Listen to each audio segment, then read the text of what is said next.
Welcome to Xhibition, an Xbox podcast, episode number 46. My name is Samuel Adams, and this is a weekly show that lets you know everything happening in the world of Xbox. So if you enjoy it, you like what you see, what you hear, hit that subscribe button on YouTube, add the show to your podcast feed of choice, and get it delivered right to you every Sunday at 10 a.m. Eastern Time.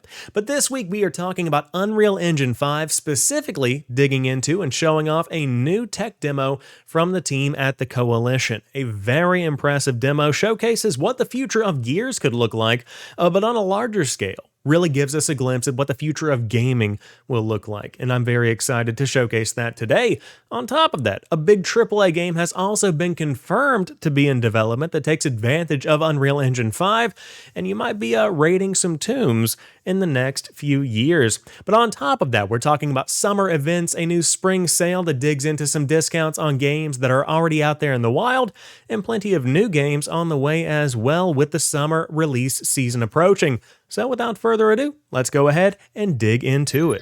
Let's start everything off over on the Xbox Wire with Will Tuttle, the Xbox Wire editor-in-chief, posting a very in-depth interview with the team at the Coalition, of course most well known for Gears of War, but also that played a very large role in the Matrix Awakens tech demo that was released towards the end of last year, showcasing Unreal Engine 5. And this interview goes into detail about Unreal Engine 5, the differences between the last Unreal Engine 4 and what is being presented in 5, and on top of that, what development is like, what games will look like, and how revolutionary this new tech actually is. So a bit of background here. Earlier in the week, there was a State of Unreal presentation from the team at Epic that pretty much launched this engine in full. It's been tested in Fortnite over the course of the past few months. Of course, specific developers have been able to go hands-on with it, but now effectively Unreal Engine 5 is getting into the hands of more and more developers, and they're going to be able to take advantage of better optimizations that really do tap into the power of this hardware that millions of people now have: PS5, Xbox Series X, and that's exactly what you see shown off here in the Coalition's tech demo. This is known as the Cavern Cinematic Test Demo, and you can check out the entire 4K 60 FPS video up on the Xbox YouTube channel right now. But just checking it out at a glance, it's clear Unreal Engine 5 is pushing the boundary of what has been considered possible in the world of console gaming before. What you see right now is running on the Xbox Series X, and what is so impressive about this is the level of detail. We're talking about shadows, we're talking about reflections, we're talking about high-resolution textures that don't match anything we have seen to date. I mean, just looking at this rocky terrain that we have here in this video that's playing right now, I thought Death Stranding looked good on the PlayStation 4 Pro. This blows that out of the water. And so you can dig into the demo more if you would like, and more tests are going to be coming out in the future. But when it comes to the future of Xbox games specifically, the Coalition and their history with working on Epic really does lead me to believe that the next Gears game is going to be absolutely mind-boggling. And on top of that, there is also a tangential project that is being worked on right now from the team at the Coalition that has no details as of right now, but it's one that has been rumored for quite some time, and it was not the Matrix Awakens tech demo that was released towards the end of last year. But just looking at what looks like very well could be a character from a Gears of War game, as an example, you see something that absolutely crushes anything that Gears 5 presented, and that game was kind of one of those masterpieces. It really was an example of what an Xbox One X and now what an Xbox Series X can do. This is going to take that to the next level. And so just being able to see how far the tech has come in a relatively short amount of time really does make me excited for what the future of this generation has to look forward to. Now, I will also say, outside of the Xbox ecosystem, looking at a multi-platform kind of level, I'm excited about Unreal Engine 5 because more and more developers are getting on board with ditching proprietary development systems and moving towards something that's more accessible that can then speed up the development time and the update time for a lot of the biggest games coming out today. And the one that comes to mind for me personally is Battlefield 2042. This is a game that is built on the proprietary Frostbite engine over there behind the scenes with DICE working on it. And when Battlefield 2042 launched, it was not in good shape. Even today, it still is not in good shape, and part of the reason for that is that the development can be such a pain, and we've seen reports of this, but using Frostbite lengthens the development time, which then lengthens the time that it takes to properly update the game.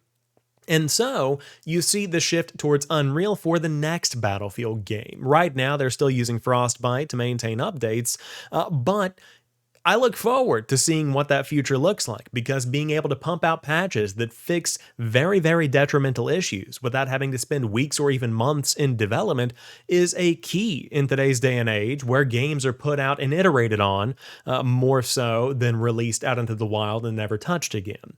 And so I think that Unreal Engine 5 will lend itself to create more effective development teams and ultimately create a kind of centralized set of tools that many developers can become familiar with.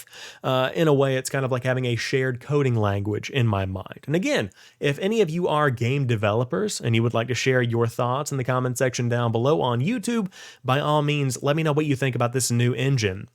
But from a player's point of view, just seeing the textures, just seeing what's made possible through this new engine, I'm incredibly excited to dive into new games that are coming out that feature Unreal Engine 5 at its foundation, and one of those is going to be a brand new Tomb Raider game. This news comes from Trusted Reviews. Chris Smith, who writes, a new Tomb Raider game has been confirmed and will push the envelope of fidelity.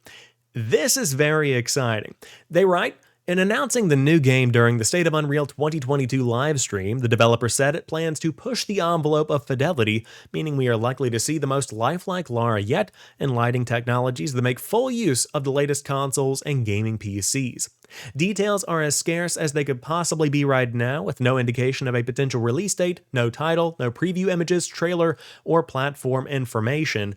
But what this does confirm is that AAA games are going to be going all in on Unreal Engine, and I can't think of a better showcase than a new Tomb Raider game. Because back in 2012, 2013, whenever the Tomb Raider franchise was rebooted, even then, it was a pretty good showcase of what that technology was able to achieve back then, and I have full faith that same exact scenario is going to come back up whenever this generation gets a new Tomb Raider game as well. So certainly looking forward to that one, and certainly looking forward to hearing more from the Coalition and from the Epic team in general on Unreal Engine 5, and just continuing to make sure that developers have the best set of tools possible. And as of right now, Unreal Engine 5 is certainly looking like it very well could be that set of tools. So stay tuned, a lot of cool experiences are going to be on the way.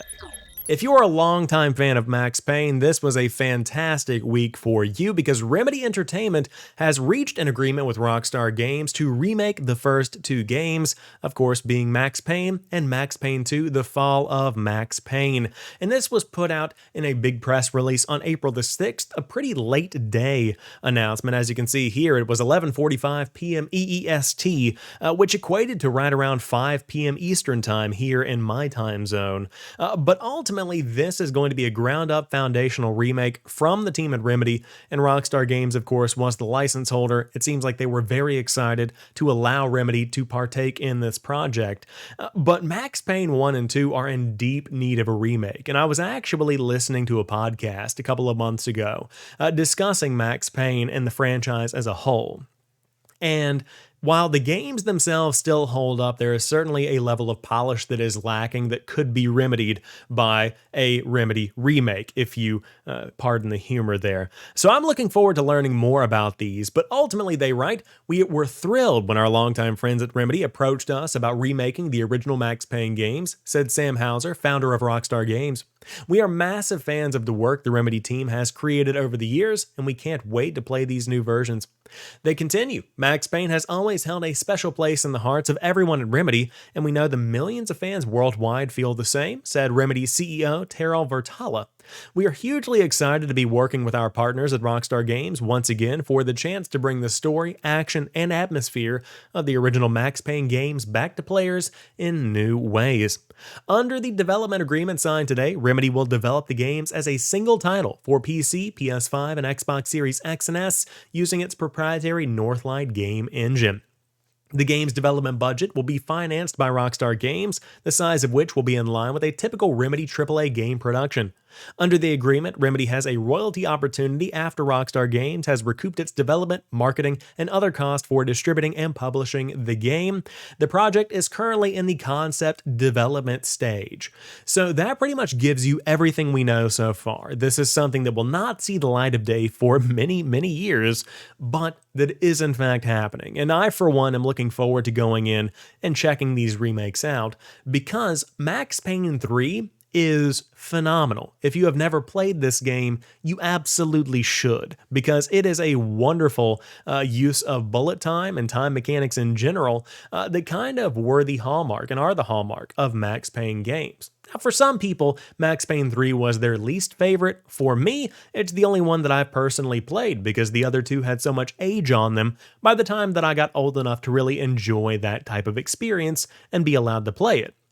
And so, having Max Payne and Max Payne 2 remade and bundled together seems like a day one purchase for me, and I'm looking forward to learning more about it in the weeks and months ahead. Maybe we'll hear some about it at this year's E3, highly doubtful though.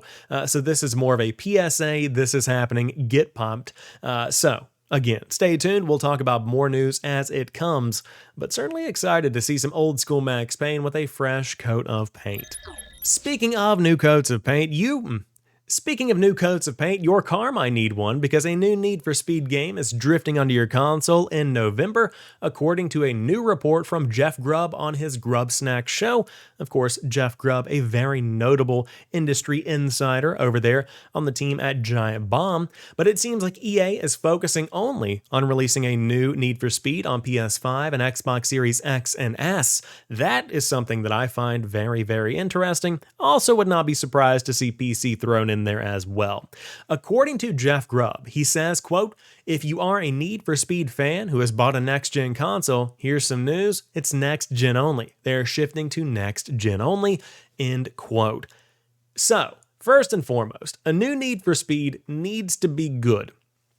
And that seems like an obvious statement, but looking at past Need for Speed reboots, certainly not the best games that have come to light. I think about Need for Speed Heat, just didn't really do it for me.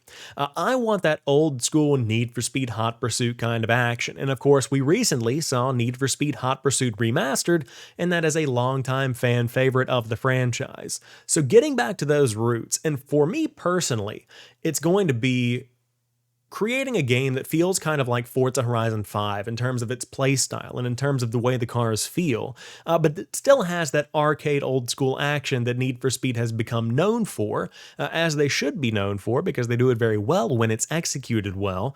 And so blending those two ideas together I think is a major, major key. So stay tuned, I am sure this is going to be something that gets some more news over the summer. Now what's interesting is that EA Play has been canceled.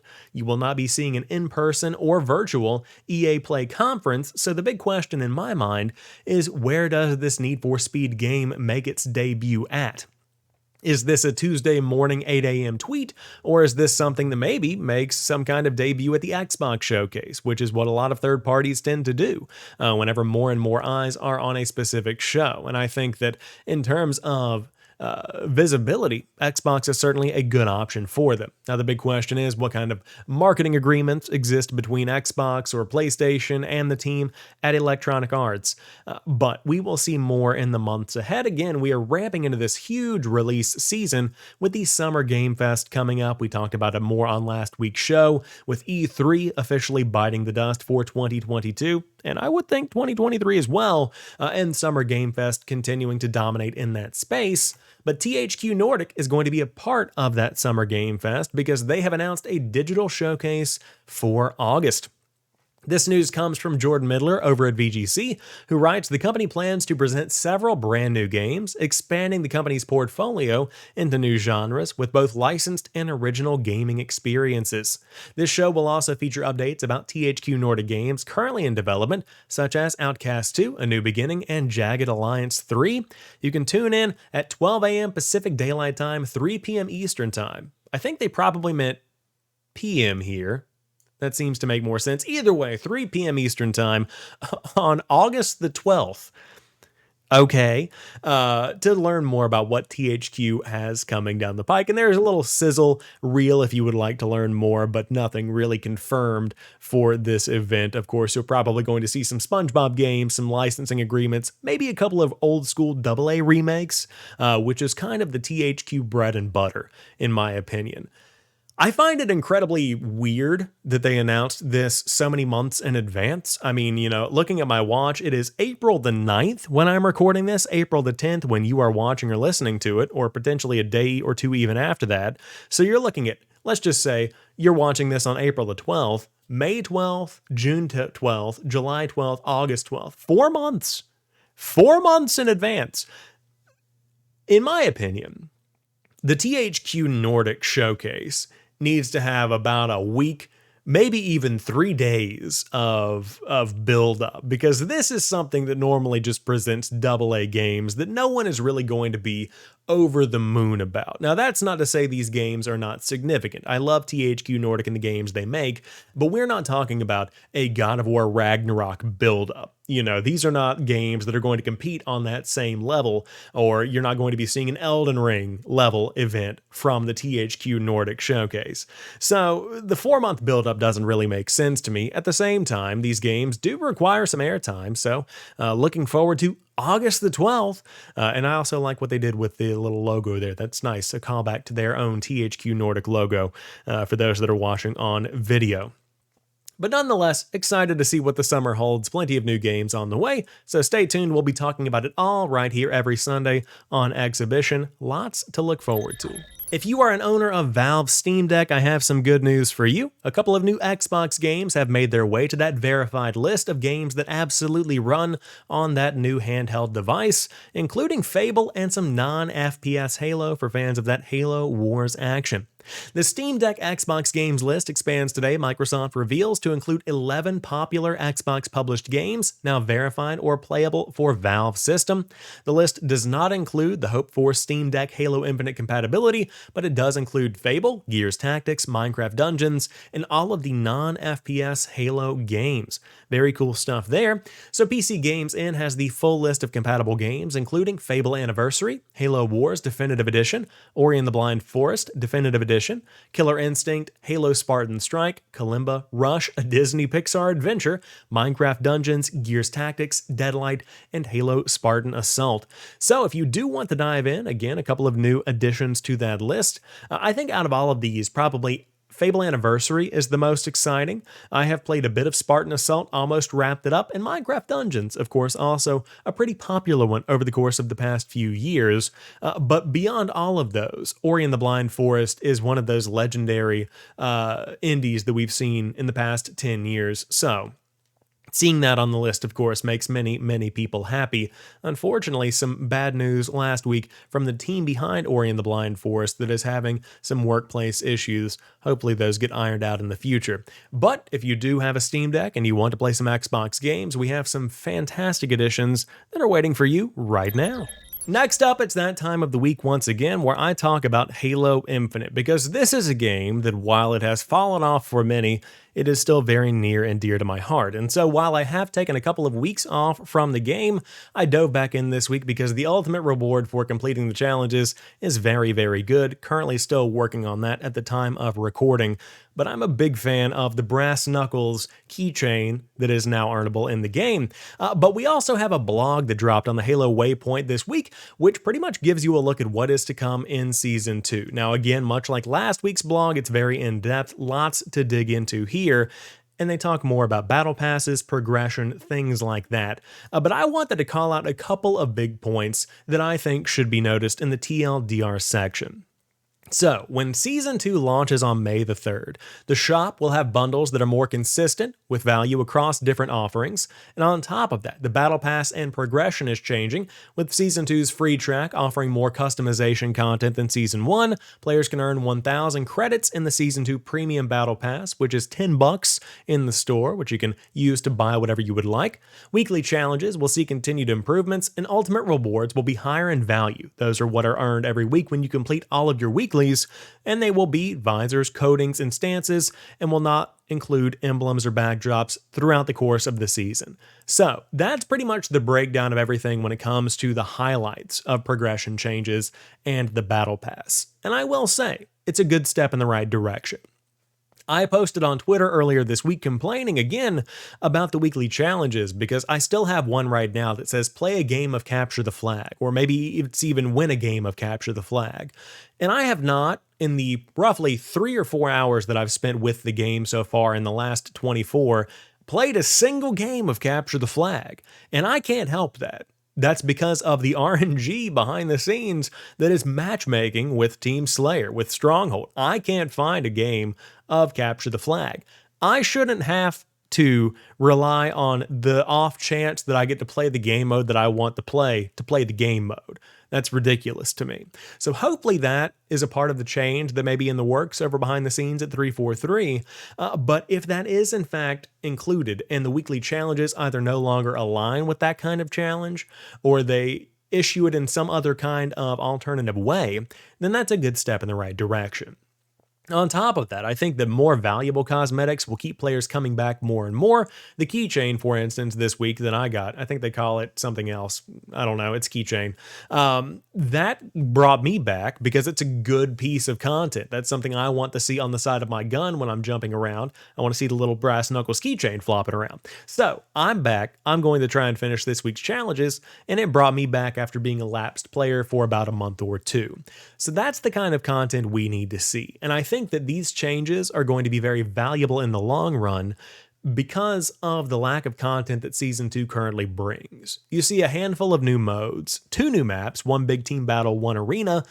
That's not enough content, like real raw content, to keep people coming back week after week. That's going to give you satisfaction for a couple of days if you're a novice player, a casual player, which many people are, and there's nothing wrong with that.